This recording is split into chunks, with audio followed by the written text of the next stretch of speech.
Hi friend, সকলে কেমন আছো? আশা করি সকলেই ভালো আছো, আর আমিও অনেক অনেক ভালো আছি।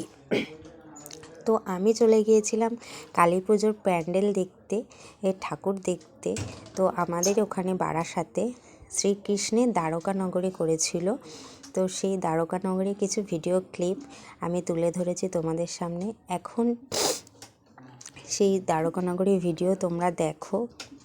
যদি ভালো লাগে ভিডিওটা তাহলে লাইক, কমেন্ট, শেয়ার আর সাবস্ক্রাইব করে দিও এরকম নতুন নতুন ভিডিও দেখার জন্য। আর তোমরা সকলেই জানো যে শ্রীকৃষ্ণের দাপর যুগে সেই দ্বারকানগরী এখন জলের তলায়, সেটা দেখা অসম্ভব। তাই এই দ্বারকানগরী দেখে তোমরা সন্তুষ্ট থাকো। যদি ভালো লাগে লাইক, কমেন্ট, শেয়ার একটা আশা করি তোমাদের থেকে। আর সকলেই ভালো থেকো, সুস্থ থেকো। এরকম নতুন নতুন ভিডিও দেখার জন্য চ্যানেলটাকে অবশ্যই সাবস্ক্রাইব করো। টাটা।